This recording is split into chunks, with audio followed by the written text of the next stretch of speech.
Assalamualaikum warahmatullahi wabarakatuh. Alhamdulillah injil menika saged pinanggi kali Gus Baha, matur suwun kesempatan menika. Sebenarnya kalau ada orang yang nggak mau bertanya itu karena nggak mau bertanya itu karena malu, ya karena malu. Tapi saya sebenarnya pertanyaan saya ini remeh, walaupun remeh saya tidak mau dijawab oleh MC Gus, nih langsung dijawab jenengan mawon. Mengatakan Gus, di antara yang disampaikan dalam perkuliahan tadi disampaikan bahwasanya jangan pernah menolak khilaf, karena khilaf adalah salah satu cara untuk mengawal hukum Allah. Begitu nggih. Untuk saya yang mutafaqih ya, bukan fakih, saya mutafaqihah. Untuk mendalami ilmu fikih itu kayaknya walaupun waktu saya ndak expired ya, sudah tua saya ini Gus nggih, sudah berumur dan minim sekali pengetahuan saya tentang fikih. Sementara ini yang saya tahu dari bekal mondok saya, dari keluar mondok saya yang saya dapat, kaku-kaku nih ilmu fikih itu masih fleksibel. Senajan nanti itu mabainal halal wal haram itu tetap saja ada yang menghalalkan, sehingga dalam praktek keseharian saya di kampung itu kalau ada orang tanya, kalau dijawab secara kaku itu kadang-kadang ndak matuk, tapi saya kasih sekiranya sepengetahuan saya.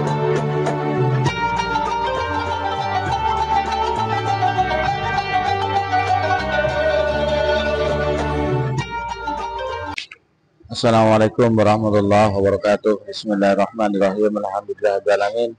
Assalatu wassalamu ala asyrofil anbiya wal mursalin sayyidina Muhammadin wa ala alihi wa sahbihi ajmain. Amma ba'du, sahabat hayati yang dirahmati Allah.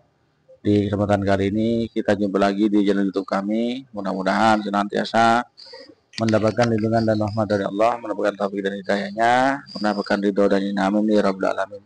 Di kesempatan kali ini kami akan membawakan sebuah video, yaitu jawaban dari Gus Baha atas pertanyaan dari Ibu dosen. Mudah-mudahan apa yang beliau sampaikan bermanfaat bagi kita bersama, amin ya rabbal alamin. Mari kita langsung simak videonya. Assalamualaikum warahmatullahi wabarakatuh.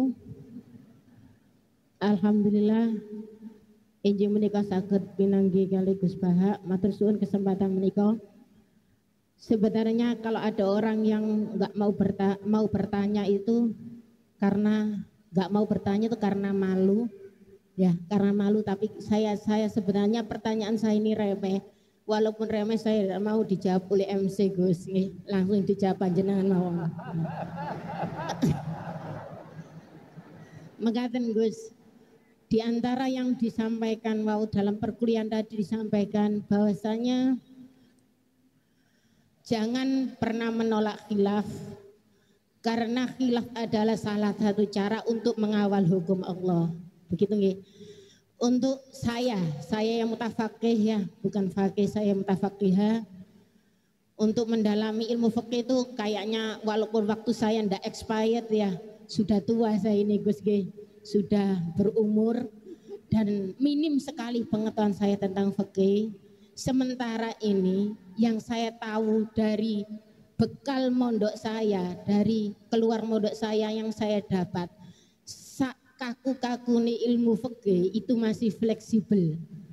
Senajan nanti itu mabainal halal wal haram itu tetap saja ada yang menghalalkan, sehingga dalam praktek keseharian saya di kampung itu kalau ada orang tanya, kalau dijawab secara kaku itu kadang-kadang ndak matuk.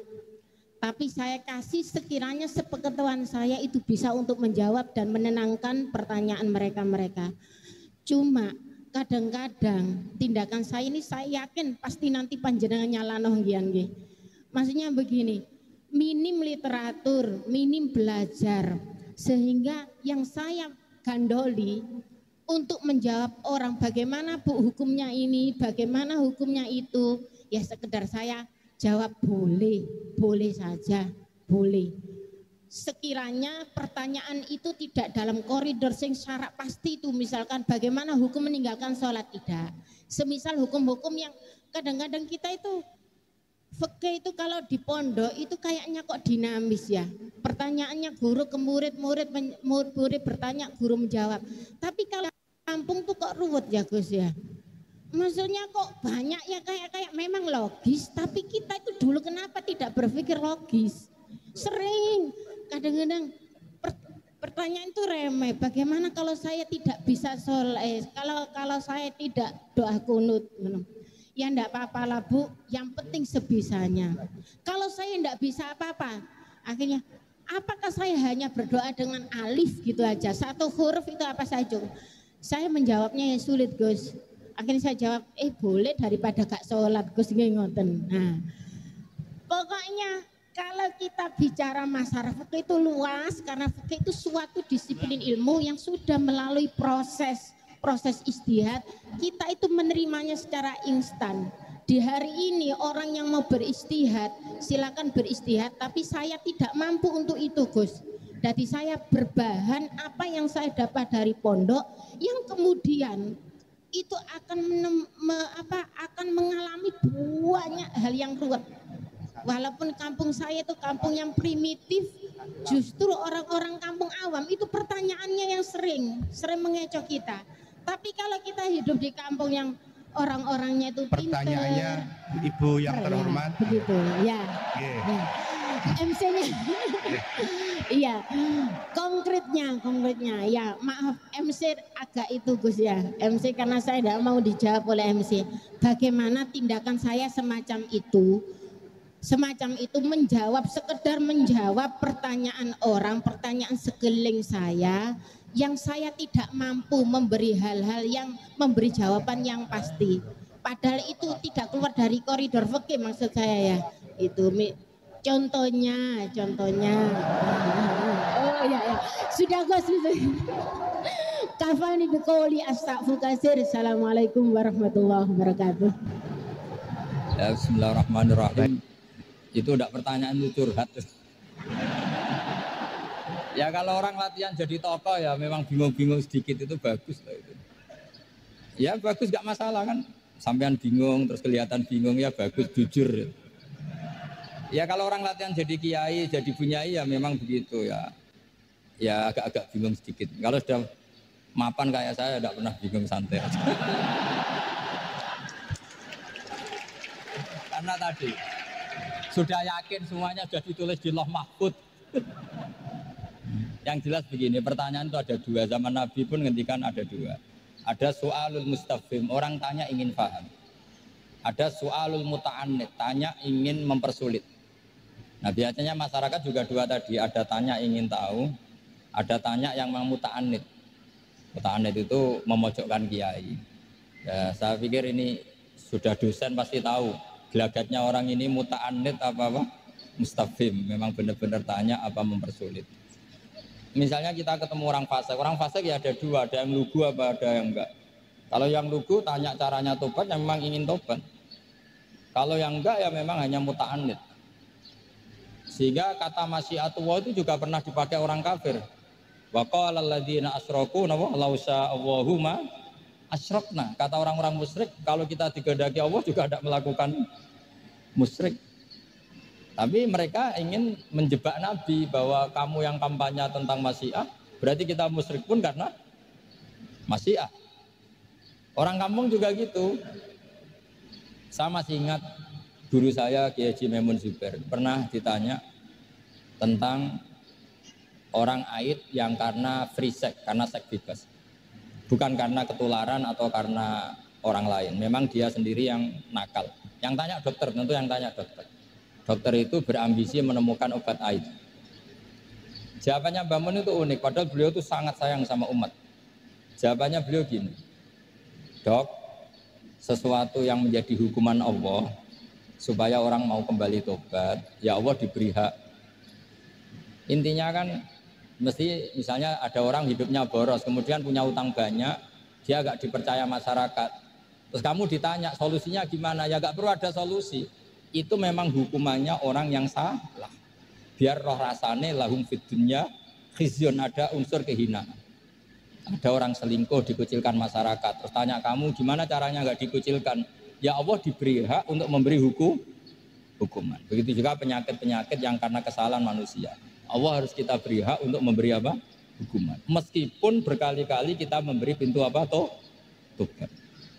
Nah, biasanya juga gitu, orang belajar itu wajib nggak kan? Wajib. Masyarakat tuh nggak mau belajar tentang agama. Kemudian karena nggak belajar, setiap ada masalah agama dia tidak bisa. Terus galau. Ya Allah beri hak memberi sanksi orang yang nggak mau belajar itu kan membawa kebodohan. Kebodohan itu mesti zulumat, mesti kegelapan. Kegelapan menjadi kegalauan. Jadi misalnya ada mbak-mbak sampai perawan tua agak nikah atau kangkang sampai jaka tua agak nikah, tanya saya, Gus caranya nikah gimana? Itu keangkuhan kamu, serang ganteng pilih-pilih. Mesti harus gitu jawabnya. Karena memang yang menyebabkan itu adalah keangkuhan. Terus ngerti elek ora Gus, ora anak yang sugih, njuk wong ayu.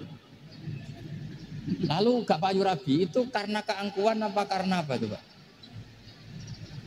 Nah itu zaman Nabi sudah gitu ya, ada soalu mustafimin, ada soalu muta'anidin. Terus ada beberapa masalah yang sebetulnya itu hukuman Allah. Saya itu merasa kaya, bahkan mungkin kategorinya kaya sekali, bukan karena materi saya banyak enggak. Saya ini pengagum hadis atau riwayat lah, kalau kamu nggak percaya itu hadis karena mutorib. Wa'mal li akhiratika ka'annaka tamutu apa? Dan beramallah untuk akhiratmu seakan-akan kamu mati besok. Saya ini kan keceluk kiai gede, di dhuwit 200.000 menurut saya itu banyak sekali. Wong urip nganti sesuk di dhuwit 200.000 ini mewah menurut saya. Sampean kan enggak, wis ora kiai, goblok, bayangno urip nganti 10 tahun ke depan. Duit 2 juta ya kurang, 10 juta ya kurang. Padahal konsep kita itu kata Rasulullah atau kata ulama lah yang jelas itu. Ngamallah untuk akhiratmu seakan-akan mati besok. Maka hidup saya itu tenang sekali. Cara ada masalah, misalnya saya suatu saat sampean bully. Paling pikiranku dibully masyarakat, sesuk wis mati, sesuk wis bar. Sesuk kok ijek urip, bayangno sesuk meneh, sehingga aku nganggep punya masalah hanya sehari.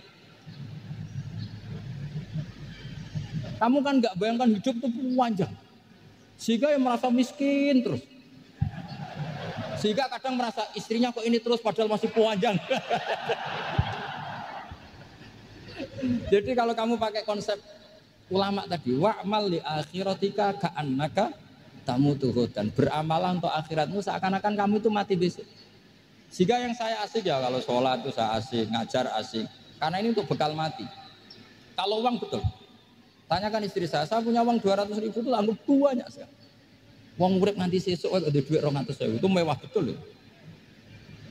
Terus kemudian ada orang galau, uang 10 juta kurang 20. Kegalauan ini adalah dia salah persepsi, nganggep urip itu panjang. Ini wayul hihimul amal, orang yang dibuai oleh angan-angan. Nah ini melebu alhaqumut takatsur hatta zurtumul maqabir. Ya Bu dosen yang rasa mahasiswa ya, atau mahasiswa yang rasa dosen tadi kata MC. Ini enggak gitu, keliru MC.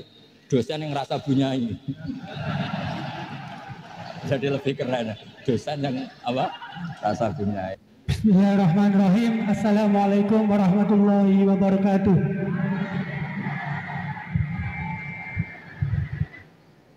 Langsung saja, ngapunten Gus. Di sini ada beberapa pertanyaan yang agak masih grundel di hati gitu. Saya belum dapat jawaban. Yang pertama mengenai dari tadi penjelasan dari Gusti Allah menciptakan hamba di dunia ini, ada yang taat dan ada yang suka bermaksiat gitu. Mengenai takdir Allah Subhanahu wa Ta'ala, Allah menciptakan hamba-hambanya dengan variasi yang berbeda. Kemudian manusia diciptakan dengan dibekali dengan akal untuk membedakan dari setan dan juga malaikat. Kemudian pertanyaan saya, dulu mana Gus antara takdir yang ditentukan oleh Allah atau pilihan akal kita gitu. Begitu intinya.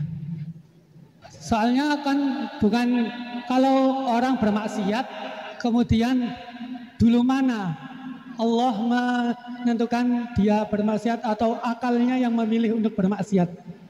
Itu pertanyaan yang pertama. Untuk pertanyaan yang kedua,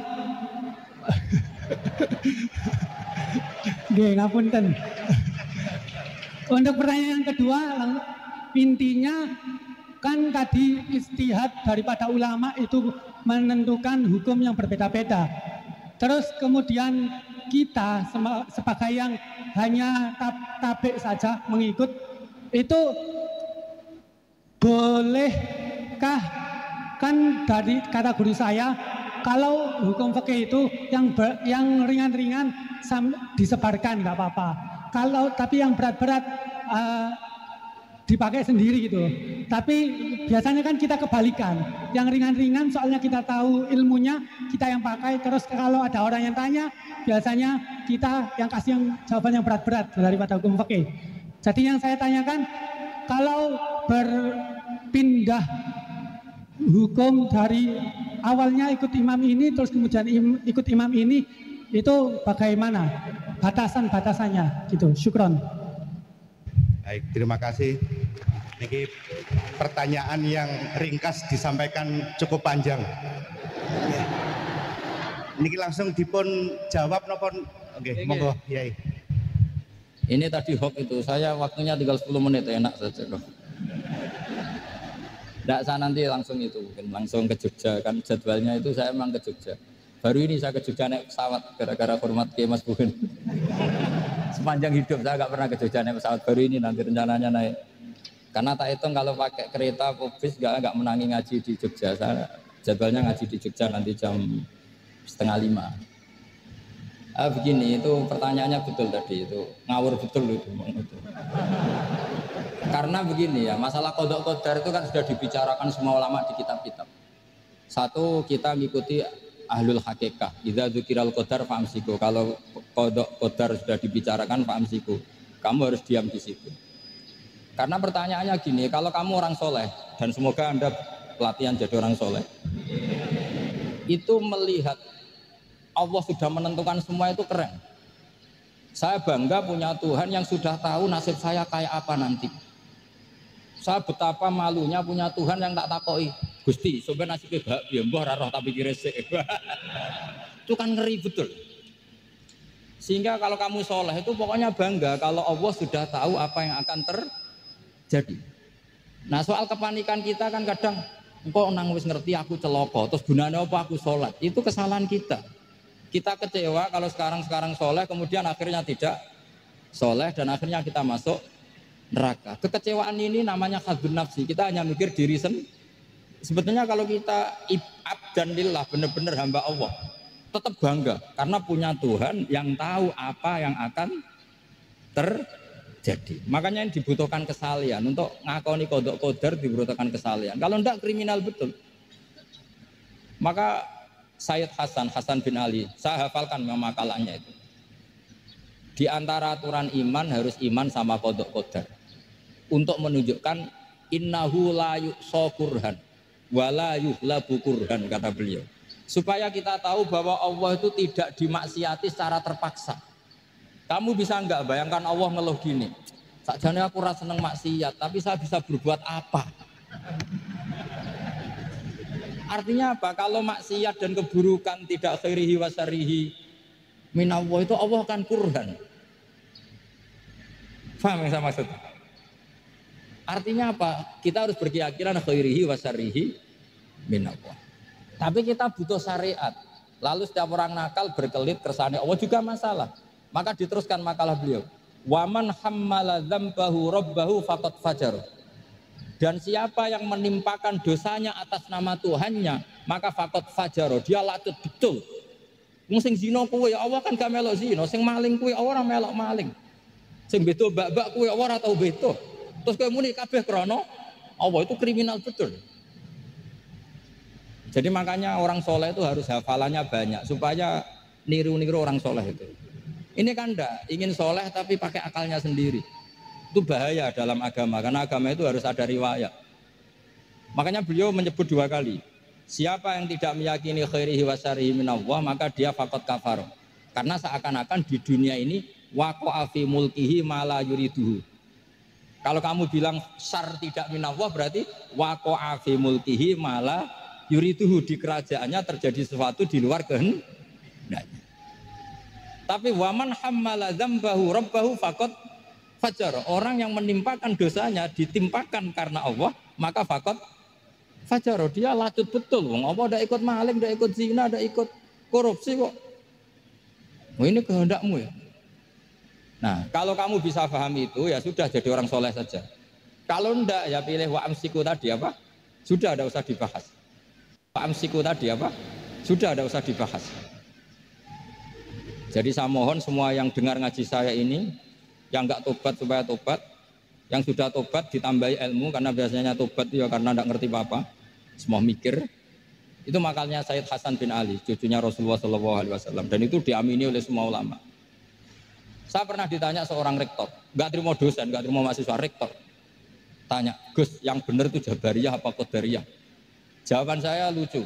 Sementing soleh dulu. Kalau setelah soleh kamu enggak apa-apa, Jabariyah atau Qadariyah. Karena setelah kita soleh, perasaan kita gini, qaddaronillah ala sholat. Saya bisa berbuat apa di depan kehendak Allah. Sehingga perasaannya orang soleh ketika mengatakan al-abdu majbur adalah mengatakan la haula wala quwata illa billah. Asal soleh loh ya, asal soleh. Tapi kalau orang itu tidak soleh, dijawab apa-apa saja ya berengkel loh ya. Umpamanya nanti ratau tenang ma Allah. Qadariyah juga sama, ini penting. Misalnya ada orang soleh Qadariyah, mesti cara berpikir, oh pangeran adil ya, sing sholat diganjar swarga, sing zina diganjar neraka, sing ora nyolong diganjar swarga, sing nyolong diganjar neraka, kan adil. Mosok sing nyolong dilebokno swarga, sing sholat dilebokno neraka, kan jadi lucu. Artinya ketika dia Qadariyah juga ingin membaca hikmahnya Allah bikin aturan. Asal soleh, seorang lagi asal. Jadi orang itu setelah soleh itu bisa improvisasi sendiri. Makanya ini pentingnya ayat innalladzina amanu wa amilus sholihat yahdihim rabbuhum biimanihim. Orang setelah iman nanti akan ditunjukkan oleh imannya untuk mengelola was-wasnya setan. Misalnya saya itu termasuk kiai yang terkenal kalau diundang susah. Karena saya fanatik fikih, saya punya ibu, saya punya pondok. Itu artinya punya kewajiban. Yang bisa mengalahkan kewajiban adalah kewajiban sing akbar yang lebih besar. Nah ini mau diundang mahasiswa ini kan jelas tidak akbar. Nanti maksudnya tarkul wajib di ajli sunnah. Wah kriminal saya. Meleburi bapak meninggalkan wajib demi sunnah. Ya jelas ya. Jadi kita harus terlatih dengan bahasanya orang-orang soleh. Kalau tidak masalah besar, masalah qada-qadar zaman sahabat itu juga terjadi perdebatan. Terus ada yang cerita, ada riwayat idza dzukira ashabi fa'amsiku wa idza dzukiral qadar fa'amsiku. Kedua masalah ijtihad fikih yaitu enggak apa-apa, memang dari awal furu'iyah kan. Dari awal furu'iyah. Kalau nuruti ijtihad gini, kalau ada mahasiswa tanya sebaiknya dijawab apa enggak? Mungkin sebagian narasumber sebaiknya dijawab biar marem. Terus sebagian narasumber sebaiknya enggak usah dijawab. Wong mahasiswa ben pinter kok apa-apa takok, enggak mandiri. Itu namanya ijtihad. Jadi kalau furu'iyah itu mungkin sekali. Ya, saya kira demikian. Assalamualaikum warahmatullahi wabarakatuh. Demikianlah konten yang kami persembahkan pada kesempatan kali ini. Mudah-mudahan bermanfaat, menjadi tambahan wawasan bagi kita bersama. Amin ya rabbal alamin. Wassalamualaikum warahmatullahi wabarakatuh.